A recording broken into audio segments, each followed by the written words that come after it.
everyone. Welcome to the Melancholy Coaching Podcast. I'm Fran, your host and NLP coach. Join me as I interview inspiring business owners and self-improvement seekers about their experiences whilst delving into personal development, motivation and strategies for overcoming challenges. Let's ignite our creative potential together. Hello and welcome to the Melancholy Coaching Podcast. I'm Fran, your NLP coach, and I'm excited to introduce an inspiring guest. Megan is a 23-year-old woman from Dorset whose passion for life shines through in everything she does. She's an inspiring advocate for health and fitness, a dedicated gym enthusiast, and someone who truly values the great outdoors and quality time with family. Megan's journey is even more remarkable as she navigates life living with endometriosis, demonstrating resilience and strength every step of the way. Beyond her personal pursuits, she's passionate about business, and her story is one of motivation, perseverance, and living authentically. Megan, welcome to the show. Thank you for having me. I'm really grateful to be here. Oh, you're very welcome. Just for complete transparency, anybody listening and watching this today, we had a slight tech issue with joining the podcast today, which was mostly my end. So we've been sorting that out. And you know what? It's all good because we can just get grounded, and breathe through it and everything's okay. So We got thank there in you the so end. much. I know. So thank you so much. The way that this is going to go is I've got three main questions to ask you, and we'll have a little conversation around it. Okay, and just go with the flow on it, okay? Yeah. So the first one I'd really like to ask you is, can you tell us more about your entrepreneurial journey and what inspired you to start your business? What you're most passionate about in your work? Yeah. So, in terms of my journey, I kind of fell into my business, which is actually really common for a lot of cleaning companies. Ever since I was younger, I always wanted to be in the police. My dad was in the police, well, still is, and it's just something that I was really interested in and always wanted to do. I always really wanted to help people as well. So, yeah, I always had that dream. And I was kind of like one of those people at school who was really smug when a lot of other people were like, oh, I don't know what I want to do at the end. I was like, yes, I still want to do the same thing. I'm going to do it. So when I left school, I did my A levels. I got an unconditional offer from university. And at the time, they actually changed it. So you had to have a degree to get into the police. So that was kind of the only option. And I think there was one university in Leeds and one in Winchester, which is about an hour away from me. So I went with the closest one. And unfortunately, it was kind of just when COVID hit as well. So the first year I didn't really get the most out of it. It was all sort of online. And at the time, I was living independently. So I was kind of used to having my own space and I decorated it how I wanted it. I liked cleaning it, and that's kind of where my passion first came in. So kind of like the uni experience, I didn't really get the most out of it. I did attempt to live in the dorms and I was going to kind of part-time live there, part-time come home. I lasted one night in there. I really didn't like it. I think Not for you. no, I'd opted Yeah. to share with girls and it just didn't go that way. And I was sort of like living with boys, like they weren't clearing up after themselves. It just wasn't for me. And I remember the first night I actually somehow forgot my suitcase. So I ended up sleeping in my jeans. And there was just like parties going on, and it was like all through the night, I was just like, I really don't like this. So I kind of came to the decision where I was like, I'm gonna go back to living independently because I kind of moved out at quite a young age. And although, in the grand scheme of things, it probably wasn't doable financially, I was like, I'm just going to make it work. I'll work really hard at my degree and, like get some income in as well, just to try and make it work. So I kind of did that. And as I said, that's kind of where I fell in love with cleaning. Especially through lockdown. I remember Mrs. Hinch, the cleaning sort of influencer, she was quite big at the time. And I just remember sort of clearing out my kitchen cupboards one day and I just spread out all of my products. And I was like, oh my God, this is ridiculous. I took a photo of it and I've still got that photo now. And I look back on it and think that's kind of where it stemmed from as a hobby. I mean, before I even got into cleaning, I was working at a pub, so I was kind of doing like weekends, evenings. And then again, because there's obviously not much money in that, especially when you're a student, I was doing sort of holiday let cleans for a family member. Kind of did that for a while, obviously in full-time education and two part-time jobs. I was like, I kind of need to condense this into one job. So I found like some agency work cleaning for it was kind of like end of tenancies, deep cleans, that sort of thing. Looking back on it now, it was such like a cowboy sort of company. They just didn't do things properly. I remember I never met anyone from the company. I never had an interview. They never told me sort of how to clean as such, how they wanted things done, what to buy. And the kind of jobs that I was doing was like all around the country. I was traveling like 2.5 hours for a day's work. And obviously, once you factored in the travel cost and time, there was kind of nothing left over. But I was really that desperate just to have my own space and kind of live that way. So that's kind of how I first got into things. I guess I just sort of saw how much of a mess the company was. I'd kind of go to one of the jobs and the clients would just be predicting a really bad service because of the management they'd had. And I just felt really let down. I was always sort of a really hard worker. And I guess I saw the potential that I could have if I did my own thing.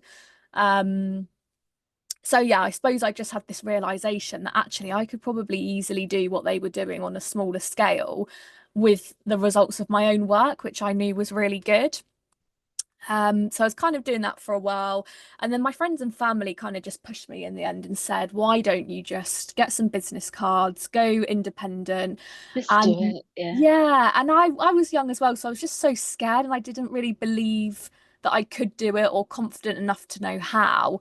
Um, so yeah, that was kind of the first step really. And I remember for a good 6 months I was really struggling financially because I'd quit like the other agency job and I had one salon which was 2 hours every week, and then I had another job which was an hour and a half travel away just for £50. And I remember that £50 was so much at the time. But again, once you factored in all those like overhead costs, it's nothing. So I was kind of just going along, like surviving really. And I can remember the days when I had, like the electricity and gas top-up cards. I remember topping that up and always running out of credit. Like I'd come home from a day's work and the freezer would be defrosted or I couldn't have a shower because it was Oh no. cold. So that was kind of like my struggle and everything that I was kind of going through, but I really wanted to make it work.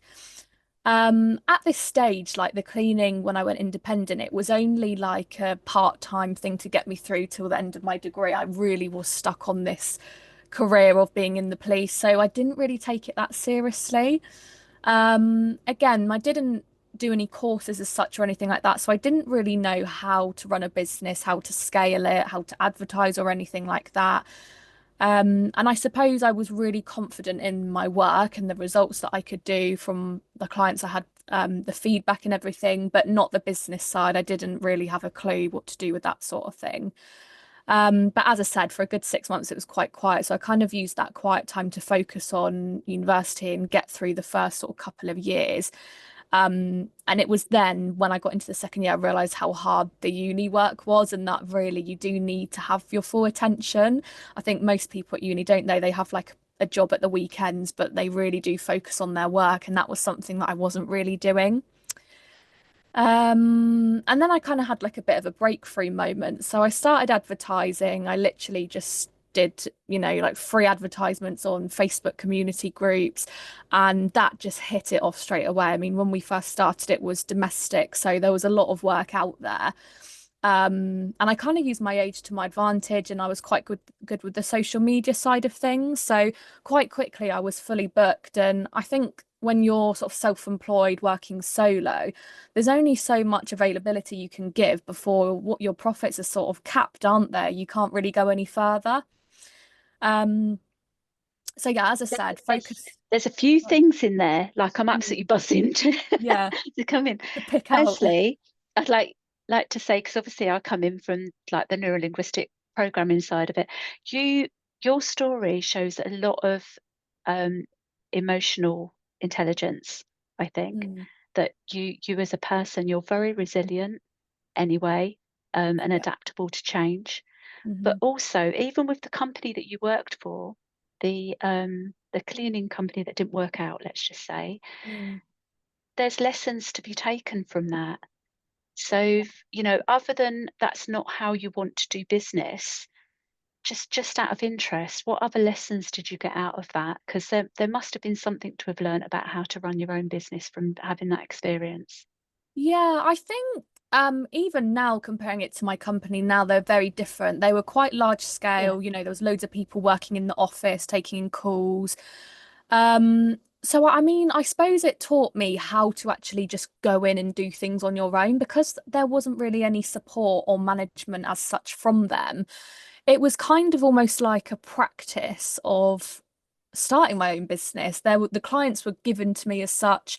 And the rest of it was just down to me, how I communicated with the client, how I delivered the service, how I wanted to do the clean, everything. So I guess it literally did taught me how to start your own cleaning business with like these Mm. free kind of leads that were given from them. So yeah, I kind of went in at the deep end really, but I suppose it was quite good in the sense that you didn't have people hassling you of how they wanted things done, but on their end of the spectrum, that's not good for their company. And I remember reading over their reviews one time out of interest because I thought they seemed to be getting a lot of bad feedback. And one of them was something like these people had booked in an end of tenancy clean. They'd walked in halfway through the clean, and one of the cleaners was sat watching TV on their sofa eating their food. And it was just like that was typical of them and not even just the management, but the other cleaners that they hired, obviously without Yeah. interviewing people, So what do you the expect? the level of either motivation or integrity for the job and things like that, you've had a much higher attainment level. Yeah, So definitely. therefore, going going out on your own, you've had something behind you. Is it like bravado or something behind Yeah, you? I But mean, also the lessons of how not to do it.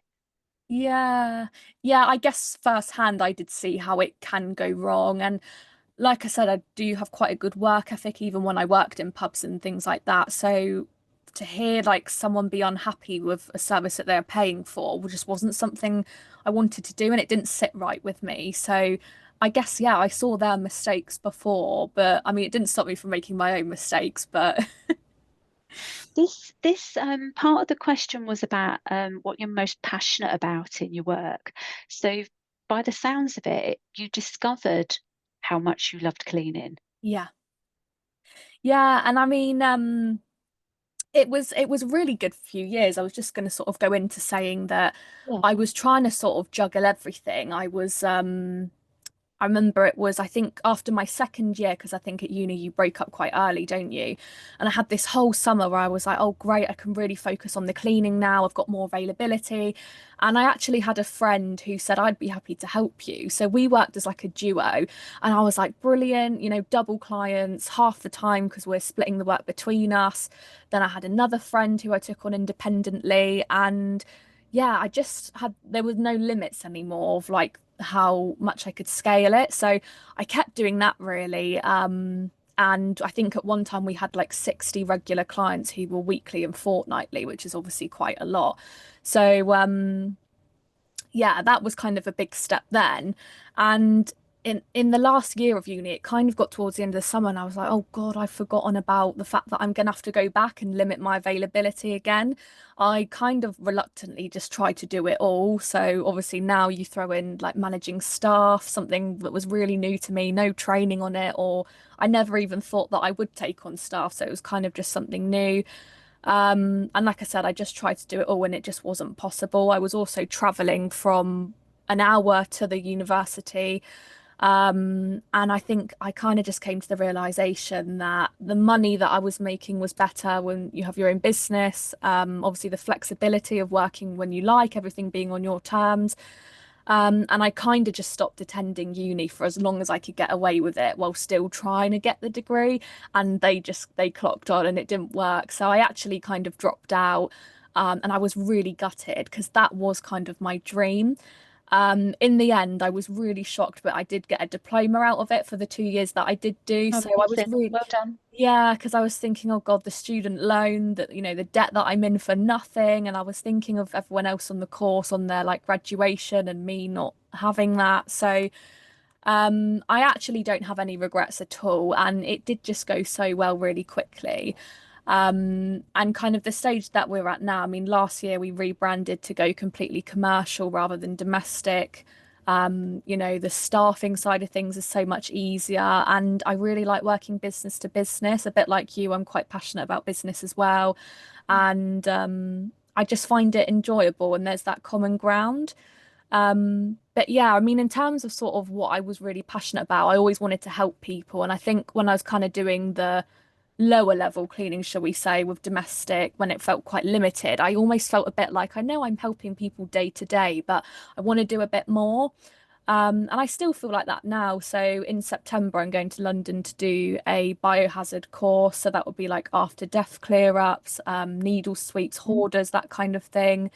So yeah, I guess in a way I will get to live out my sort of policing career in a kind of weird way, mixing with my business now.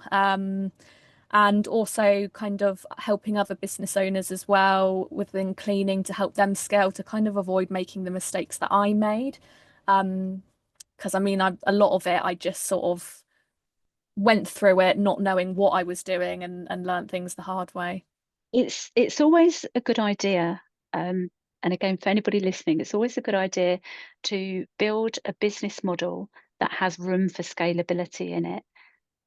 I'm just going to say though, if your passion is to be a domestic cleaner and you just want a few hours a week and things like that, there's absolutely no judgment for that at all. Mm, You can still scale within that. There are still other things that you can bring in at any level of this. And I know myself, I used to do domestic cleaning, but I kind of incorporated my years of care work yeah, and being a conservation assistant kind of together. And I did high end, but it was yeah, kind of, in and out of people's houses. So, but it's always an idea to build in some scalability into your business model. yeah, Um, definitely. I want to now ask you, Yeah. because I love the fact that you're a young entrepreneur. Mm. Um, so as a young entrepreneur in the cleaning industry, what are some of the biggest challenges that you've faced and how have you overcome them? So I think being young and the kind of circle of people I had around me at the start, I didn't have any friends who had businesses because most young people don't. I think I was only 19 when I started. And the family, I mean, I didn't have loads of family, but the family that do have businesses are very different. And as I said, living independently, I was quite shut off. So I really wish that I did things properly. And I think a lot of the challenges I faced was kind of not having that attitude of having, yeah, business models and, this is going to be my career. It was a bit of a hobby at the start and just something to get me through. And I suppose kind of the transition of going from that little bit to get by to actually, I'm going to do this, there was already, years of progress where things weren't set up properly. So it was very hard to kind of just start again, but with the client base I already had. So I wish that I yeah, had more processes in place, maybe invested in a course or like a handbook or just getting some advice from people who really knew what they were doing. Um, because I think when you kind of just wing it and you kind of hope for the best, there are going to be challenges that come up and obstacles. And I feel like I faced challenges in every kind of way, whether it was accounting, terms and conditions, finances, that kind of thing. So, yeah, I wish that I took it a bit more seriously and also kind of invested back in the business. I think probably shows my age as well. When I first started, I'd never kind of had that kind of money before. So any money I got, I would draw it out of the account. That was my sort of personal money. And, the accounts were messy. I didn't have a business account at first. And I also was, spending it so much. I was going on holidays. I think going back to working with my friends, it was great because we had this like work life together. And then outside of work, we got to spend our money. So, yeah, holidays, clothes, new cars, things like that. And I think looking back on it now, if I'd I had this tiny little car when I first passed, and everyone else usually upgrades their car after a couple of years, don't they? And I had this car for about 6 years.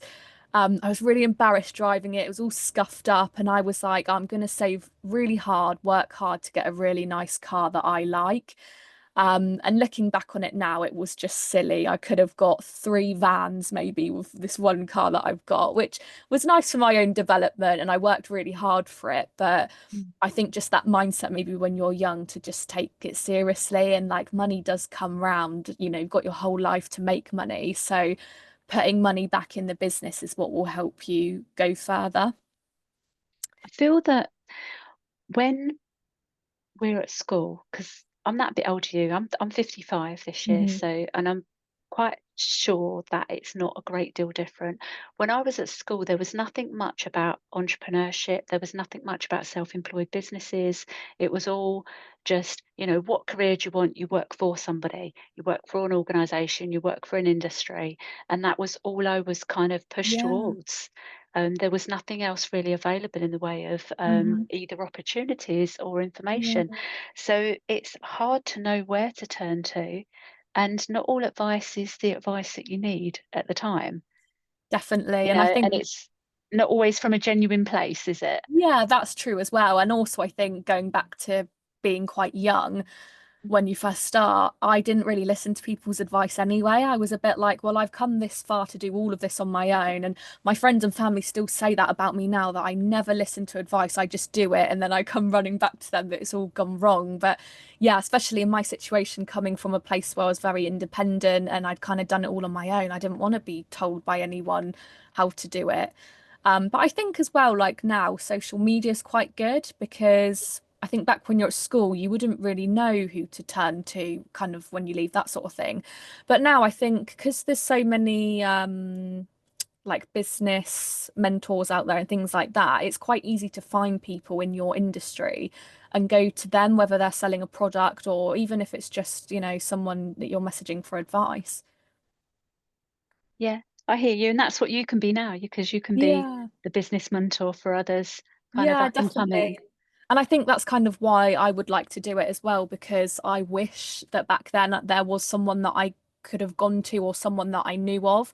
I mean, people sell things now like handbooks and, just Yeah. a product that you can get straight from the service. So it's really easy to kind of do that. And I've done so many courses now, and I look back on them and think I would not be where I am if I hadn't have done that. And it's the best money you ever spend, because it helps you kind of scale and grow. So yeah, And that's another the thing thing. about advice as well is that if it's kind of not welcomed or not Hmm. asked for, then it can make us feel a little bit defensive or that we don't need it. So I feel that it always should be permission based. Hmm. Would you like some advice? Or because you Yeah. have to be open to taking in the Hmm. information. Whether it's advice or tips or anything like that, you have to be in a place where you're open to receiving that information.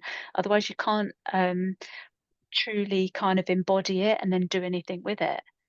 Yeah, definitely. And I think maybe from a women's perspective as well, I think sometimes we go to people looking, when we do ask for advice, it's kind of because we want empathy on the situation and to feel better. Whereas I think men are very logical and straight talking. And that's something me and my partner struggle with as well. He always gives me advice and I just don't listen because I'm not looking for the actual advice at the time.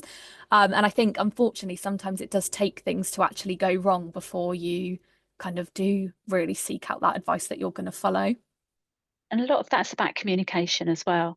Yeah. So if we're able to clearly communicate what our needs are, but we've got to know what our needs are to start with, because you may not have known that you needed help to create a business plan, or you may not have known what an actual business model was, or the different variants of it. So if you don't know that, you don't know what to ask in the first place. So I feel sometimes that things aren't broken down enough. The information isn't small enough for us to digest to start with. There's that thing of, you can't get on the first rung of the ladder if it's too high up. Mm. Yeah, So, definitely. and I also feel potentially that your partner's advice, there's going to be a place for that. Mm. So maybe, Yeah, I always say this, and unfortunately, my business isn't at the stage where I could give him like a full annual salary based on, just pluck it out of thin air. Definitely in the future, but I think, yeah, he's, got his own job and you can't just rely on your partner, but definitely he's got great ideas. And again, that's other help that I probably wouldn't come as far as I have if I didn't have that. I see that maybe as pearls of wisdom, and you Mm, could use it for social media yeah. Oh, I posts. do So slightly already, but yeah, I could definitely do that a bit more. Um, utilize what's around you. Yeah, definitely. I mean, following on from what I was saying about maybe Yeah. not taking things as seriously, again, it kind of felt like a bit of a side hustle at first, which, like you said, there's nothing against that. Like if you've got children or you might have another job and you just want a bit of income, it's perfectly fine. But I think when you're going with big contracts or things like that with commercial clients, you do really need to look at doing that properly. And I think now I take it a lot more seriously. I can't afford to mess up with the kind of work that we're doing now. Um, and I think, like you said, you've got to have structure, sort of long-term planning for the future ahead. I mean, for a long time, I think maybe 3 years, I didn't even have an accountant. And I was using like a one-off service for an accountant. I said, could you just check over my sort of self-assessment? And they said, oh, just so you know, you should have registered for that about a year ago. And I was just like, honestly, I don't even know what that is, what that means. How do I register? Like, what do I do? And I just got myself in this really, really messy situation. So, yeah, even things like that, like you don't get told when you start a business, you must have an accountant, you must understand this. I think you're kind of expected to just work it all out. And I always say people start their businesses because they're good at cleaning or because they're good at coaching people, not because they know everything about finances and what accountants know and marketing and all that stuff. So, yeah, there's so much that goes into it. So I think having support is really important. There's the initial passion, isn't there, that Yeah. you can then do something with. Hmm. Um, with again, with building business models, there are different ways of doing it. So obviously, not everybody has to be VAT registered unless you're, I think, unless you're a limited company. So if you stay as kind of self-employed, you get a self-employed Mm. number. You can even do if you're under a certain tax bracket as well. Yeah. So there are ways of starting Hmm. that Oh, yeah, aren't too definitely. daunting. There are ways of Yeah. starting because there's the whole financial thing about being under a taxable bracket, and then Yeah. whether or not you're doing your self-assessment and things like that. Mm. So there's lots of different ways of going about it. Yeah. What I want to get to from that is anybody listening to this who's interested in finding out more about what you do or building their own business around cleaning. Don't be put off. There are ways into it. There's always a way of starting. That's the hardest thing. The actual starting, I think, is the hardest thing. And I Hmm. love the fact that you were quite gun ho and you just went, right, that's what I'm going to do. And just more Hmm. or less threw yourself into it and learn as you went along. Hmm. And it is scary as well. Like, going back to having structure and things like that, people put these plans and these sort of courses and things together to help you and really break it down. And I think a lot of people get scared by the idea of going self-employed and all of that stuff. I Mm. mean, I've done interviews before. I personally like to take people on as self-employed rather than employed. And I've had people, yeah, apply and they don't have a clue about it. And as soon as you mention it, they go, oh no, I don't want to do that. And you think, actually, that would be beneficial for you because you've got another job where if you were employed, you'd get taxed a lot on that. If you're only doing a few hours here and there, you're probably not going to go over the tax bracket. So, yeah, people get really scared. And I think it's just about kind of getting that help if you are a bit nervous about it. Yeah, we don't know what we don't know. Exactly. Yeah. Right, so that leads beautifully into my next question for you. Hmm. So what advice would you give? I'm going to say young women. Mm. Um, obviously this speaks to men as well. Then, take the words, but I'm going Yeah. to say young women. So what advice would you give to young women who are looking to start their own business or to pursue their passions despite any challenges that they might face?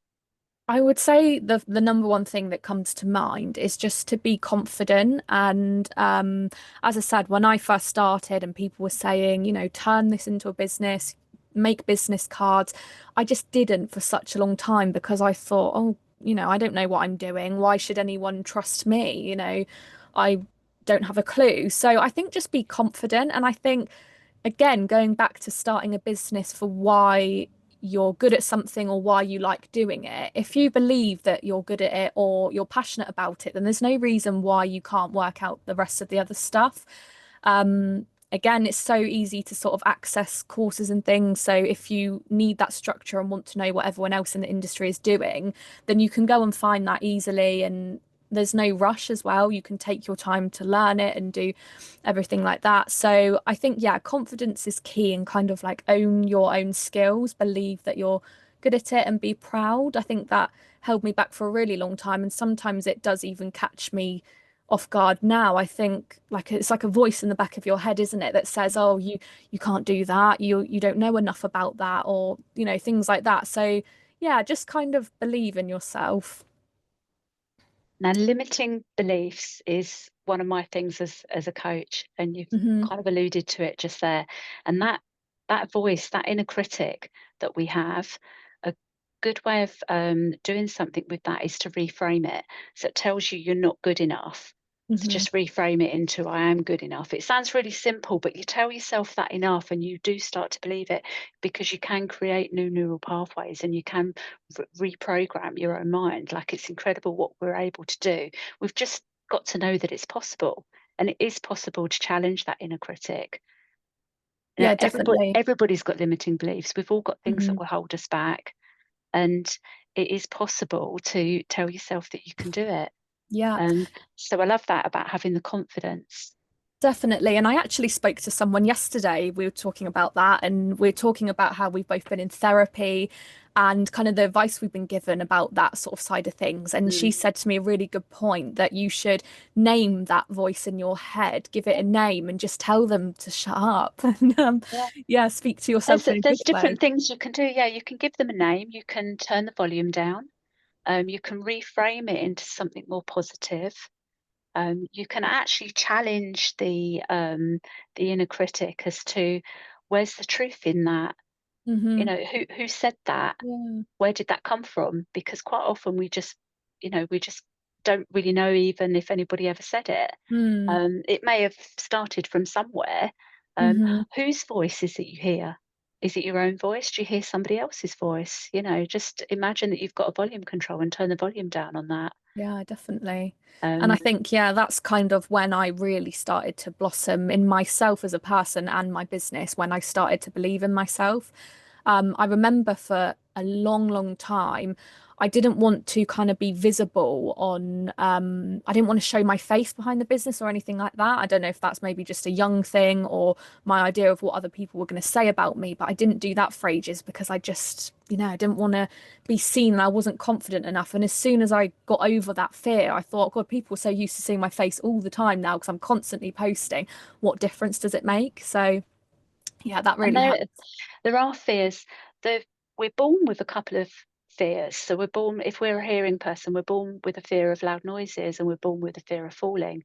Everything else is either done to us by ourselves or by other people. So these Yeah, fears just build up. Um, definitely. and that thing about visibility, it's difficult to be on camera, I think, because you're open to judgment. Yeah. Or, do I look good enough, or have I got anything to say? And yeah, that's taken me a long time Mm, to kind of get somewhere with, because I like to say the words a lot. I've got a lot of filler words. Anybody that looks at my I've got another YouTube channel, and anybody that looks at the other stuff that I do back in the beginning, like, it was pretty dreadful, really. But I kept going with it. And the yeah. thing about visibility as well, it's what do you want to be visible for? So you want to be visible to promote your business, but you also Hmm. want to be visible to show other people that it's possible, that you Hmm. can do this, that kind of motivational message that you've got, and that you can do this too. Yeah, definitely. Um, And even now, there are some things that are still out of my comfort zone. It wasn't until I had a rebrand of my business and I invested in like a brand designer, and she was saying to me, I'm doing all this work for you. You should really be like doing your social media, like do a launch day. And I was like, oh, I don't really know. And, it was her that really pushed me to say, look, don't care what other people think, just show your face and put yourself out of your comfort zone. And even now, there's things that I'm doing that are a bit like, oh, I'm not sure how I feel about that. But it really limits you if you don't. And honestly, what is the worst that's going to happen? Because we all have little things that we do, like you said, whether it's filler words or Yeah. for me, I speak too quickly if I'm nervous and then I don't get my point across. But no one actually sits there and thinks, oh God, that was a mess, do they? They just listen. Yeah. And anybody that doesn't like it, then they're not your audience, and that's okay. Hmm. Yeah, Each definitely. individual have got their own preferences or the way that they like to take in information or absorb learning and things like that. And if you're not for them, that's okay. Yeah, definitely. We don't need to be for everybody. Yeah. So, I mean, I was going to say as well, that kind of links into showing up. As the, sort of the face of your brand. So, like I said, I was hiding a lot. One of my biggest sort of things as well is I would always worry about what people would say about me from school when they started seeing my face pop up on Facebook and things like that. And I guess, yeah, coming from a young person, that is something that plays on your mind a lot. Now that I'm completely over that kind of irrational fear, I just think, those people who aren't maybe doing much with their lives now will only look at what I'm doing and think, oh wow, that's really good. Have you heard what she's doing? And then people talk, don't they? And if it gets my business out there somehow, then it works. So, and I think as well, going back to kind of business strategy, people trust who they see, don't they? They put a Yeah. face to a business rather than, a fancy post with, made on Canva or something like that. There are certain touch points that people need so that they can build up know, like, and trust Hmm. with us. And again, no judgment if anybody builds a faceless account or a faceless business. It's more about what your motivations are and Yeah.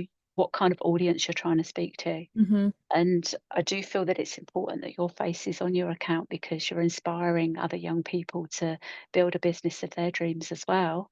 Yeah, definitely. And another thing I was going to say is not necessarily directed to being young, but I think anyone who started a business, I think you kind of lower your rates and what you charge because you just feel like, I mean, for me, I think because I can be such a people pleaser sometimes, I feel bad charging people what I think it's worth. It is totally worth what I'm charging, but I feel bad. And I think if someone comes along and has this throws in there straight away, oh, we were really unhappy with this price we were paying before, or don't you think that's so expensive? Little comments like that play on your mind and you Yeah. automatically lower your price just based on their facial expression or how they say something. Whereas I would say to people, just be confident. And I think I went through a long stage in my business where there were times of desperation where I needed the money to get by, so I did things or really influenced by what people would say. And then one day I just, I was looking at how hard I was working and it wasn't working out, profitable. And I just completely switched it. And I thought, this is what it's worth for me to go out there, do this job, provide the management that I'm giving. And I really do believe that I'm providing a good service. So that is kind of my charge. I mean, sometimes there's room for sort of wiggle room, isn't there? But if Mm. someone's being out of line or just taking the mick with what I've said, I will just say, look, we're not the right business for you. Yeah. And quite often now, I think people do have these sort of ideas that cleaning isn't like a high paid service, that it's kind of one of those lower end jobs. So all the time now when I go to viewings and I speak to new clients, I say, if you're looking for value, then I'm glad that we're having this conversation. But if you're just stuck in a budget and cost is the main thing for you, we are definitely not the company for you. Yes, having that transparency up front. Hmm. There's a couple of things there that have come to mind. I completely hear you from being working in care for over 25 years. Carers are very undervalued and Yeah, underpaid as definitely. well. Like it's another of those Mm, service industries that is very overlooked. yeah. Um, a lot of what you're saying is to do with money mindset. Hmm. And we don't realize that there are different mindsets, like literally same mind. Like it blew my mind that we could have different mindsets, that we could have a growth mindset or a money mindset. I'm Mm, like, I had no idea. And I had no idea that I had my own money limitations as well. yeah. So it can be hard to price yourself at a point that either feels comfortable or that's right for the type of work that you're doing. So I think having that transparency is really important once you do figure it out. Definitely. And I think sometimes there's this misconception that some business owners, a bit like the agency I worked for, they just go in and charge this ridiculous amount just because they're greedy. And I think you can really tell the difference between a company like that and someone who really cares and is going to deliver a good service. So it's kind Mm. of like fighting those sort of expectations as well. That's really hard. But again, I think maybe like talking to people in the industry, like whether you join like a Facebook community group, I think that's helped me at little times where might be things like someone said something and I thought, oh, I should really put that in my terms and conditions because they've just gone through that really bad experience and I don't want that to happen to me. Mm. Yeah, and it's getting that those little things. Like I remember years ago when my children were young, I set up as a childminder for a little while. So I had a bit of a break in the care work because I wanted to be at home Yeah. and I didn't know where to price myself. So I kind of looked on the National Childminding Register and all the rest of it to try and get an average for the area. Mm. And then I went in at the middle. So I don't know whether it's like, the Yeah. high point and and I went in at the middle and then I increased my prices from there because I Yeah. added extra services. So that that where do you start is really hard as well. So I presume Definitely. that's going to be something that you'll be able to mentor other people starting their businesses through, like where those Yeah. price points are.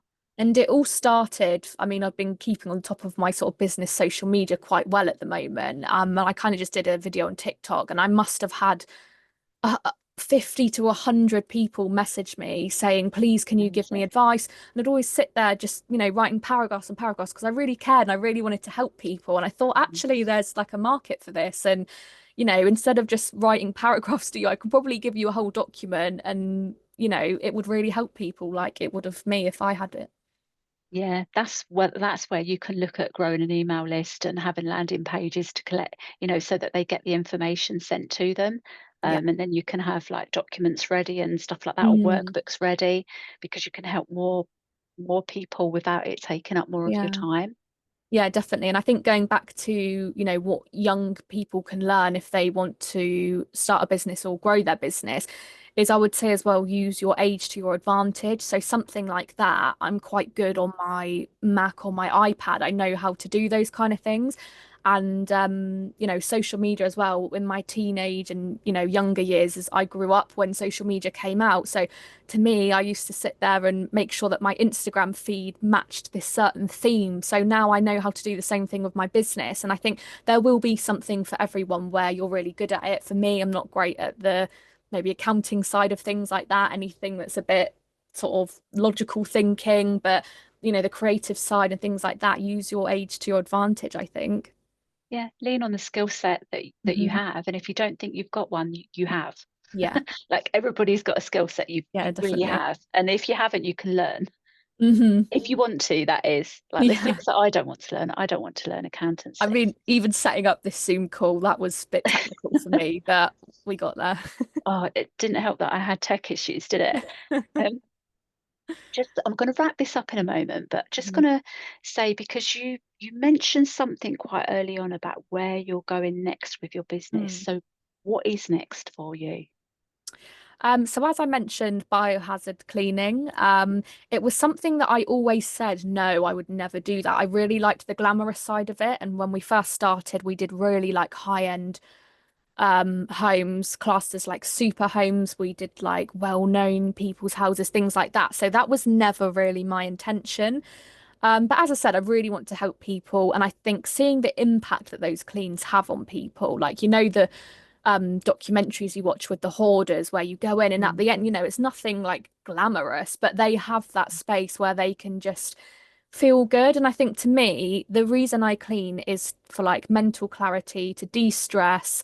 If I make dinner, I have to clean first because I like to have a clean area and it just makes you feel good. So that's kind of what I would want other people to feel the same, especially people who have never experienced it or got themselves in a really bad mental place where they can't. And I think as well with kind of like after death clear ups, that kind of thing, I only realized the other day that when someone passes away, it's not just like the emergency services responsibility to pay for that clear up, it's whoever owns the property. So if you've got a family member that's passed away, you have to deal with that Yeah. side of things as well as the grief. So having, a company that you can trust to do that job properly, if it's a case of them living in the house or selling it, peace of mind that they know that's been done properly, that they're going to turn up on the day.